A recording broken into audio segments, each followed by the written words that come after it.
Hello guys, welcome to another blog. তো ঘোড়ার গাড়ি চেপে আমরা যাচ্ছি কাঠকলা প্যালেসের দিকে। এখানে মোটামুটি ঘোড়ার গাড়ি ভালোই চলছে দুই একটা। তো এই মাঠটা পুরো আম বাগানে ভর্তি। এখানে ভুট্টার গাছ, তো আম ভুট্টা এসব পেরিয়ে এখন আমরা কাঠকলা প্যালেসের দিকে চলে এসেছি। এই যে দাদা আমাদের ভিডিওগ্রাফার। তো এক্সট্রা দুজন সঙ্গী যাদের কথা বলেছিলাম, এই যে সেই দুজন কপতি। আর এদিকে অনেক গাছ লাগানো, নিচে রং করেছে বলে সুন্দর একটা ফ্রেম লাগছে। তো এখন আমরা টিকিট কেটে নিয়েছি, নিয়ে কাঠগোলা প্যালেসের দিকে যাচ্ছি।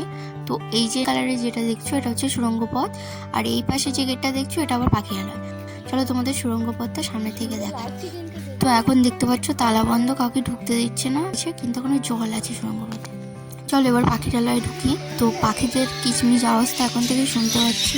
আর এই যে পালকগুলো দেখছো, ওই পাখিটার যে কটা পালক খসে গেছে সেগুলো পোতা আছে। আর এখানে অন্য প্রজাতির টিয়া, তাদের কিউট কি সুন্দর লাগছে। চলো একবারে এক ভিডিওতে সব কভার করা যাবে না। Bye bye.